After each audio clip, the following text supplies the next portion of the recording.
Allora, partiamo subito con una domanda bella tosta.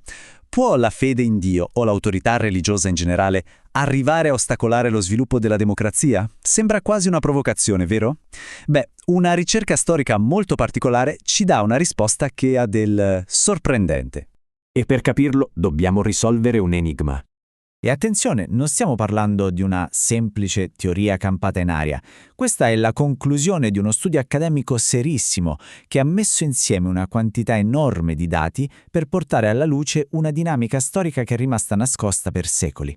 Quindi dove siamo? Nord Italia. E quando? In un periodo di grandissimo fermento, tra l'anno 1000 e il 1300. Le città, che fino a quel momento erano dominate dai signori feudali, iniziano a ribellarsi. È l'inizio del cosiddetto movimento comunale, una spinta potentissima verso l'autogoverno, che cambierà per sempre il volto non solo dell'Italia, ma di tutta l'Europa. Però, per risolvere il nostro mistero, c'è un dettaglio fondamentale da capire. Non tutte le città erano uguali. Anzi, in quel periodo esistevano due modelli di potere completamente diversi tra loro. Ma prima chiariamo, cos'era esattamente un comune? Guardate che non era un semplice cambio al vertice, no. Era una vera e propria rivoluzione. Il potere passava dalle mani di un singolo signore a quelle dei rappresentanti dei cittadini, con tanto di costituzioni e assemblee. Per la prima volta, mercanti, artigiani, gente comune, insomma, aveva voce in capitolo. Poteva decidere sulle tasse, sulle leggi, sulla propria città. Ed eccoci al punto cruciale. Da una parte c'erano le città con signori laici, dove la politica e la religione erano due cose separate. Dall'altra, invece, le città episcopali. E qui il vescovo non era solo il capo spirituale, ma era anche il sovrano politico, teneva in mano entrambi i poteri. Ecco, teniamo a mente questa distinzione, perché è la chiave di tutto.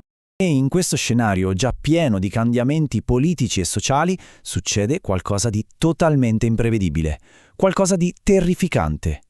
Un evento che non scuote solo la terra, ma le fondamenta stesse del potere. Proviamo a calarci nella mentalità medievale. Non c'era la scienza della tettonica a plache e la scala Richter non esisteva neanche lontanamente.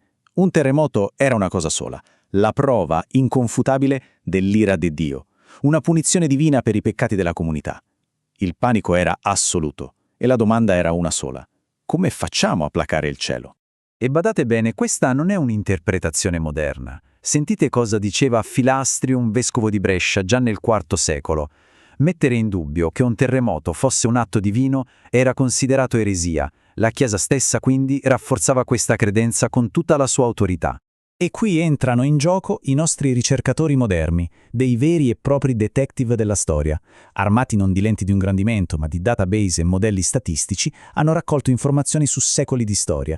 Hanno messo in relazione i regimi politici di ogni singola città con ogni evento sismico mai registrato. Un lavoro pazzesco.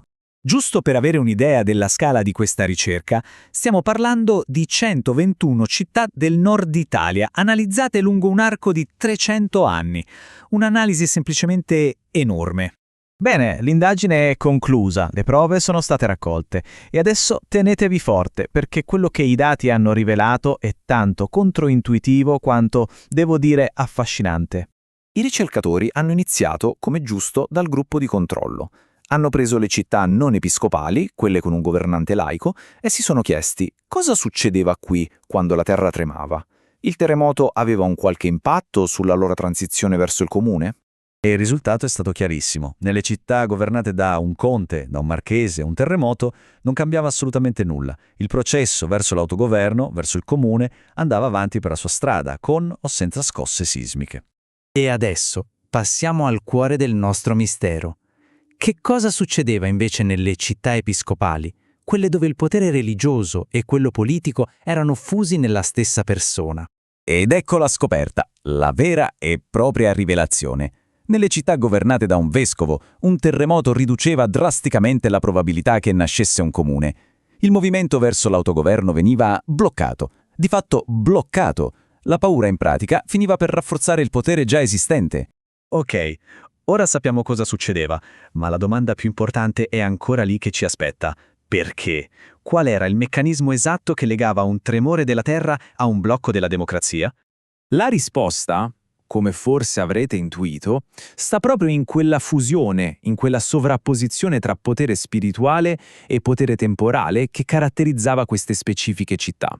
Ripercorriamo insieme la catena degli eventi, è molto logica. Primo, arriva lo shock, il terremoto. Secondo, la gente è terrorizzata, la interpreta come una punizione divina. Terzo, a chi ci si rivolge per placare un dio infuriato? Beh, all'unico intermediario possibile, il vescovo.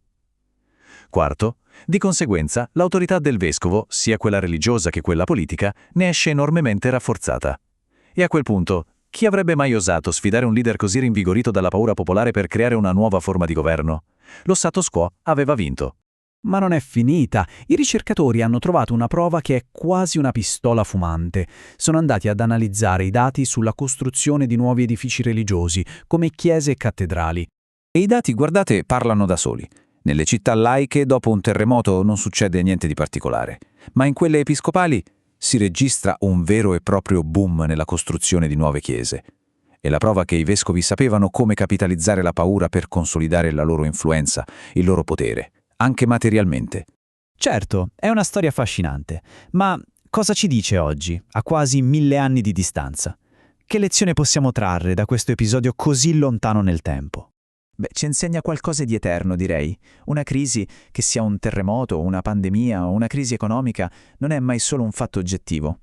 Il modo in cui viene interpretata, attraverso la lente delle nostre paure e delle nostre credenze più profonde, può cambiare il corso della storia, può rafforzare il potere esistente o al contrario indebolirlo. E questo ci porta a una domanda finale, su cui riflettere. Quanto del nostro dibattito politico di oggi è ancora modellato non tanto dalla logica o dai fatti, ma da paure e fedi profonde, che siano religiose, ideologiche o di altro tipo? Forse, quando la terra trema sotto i nostri piedi, in senso letterale o metaforico, il Medioevo non è poi così lontano come pensiamo.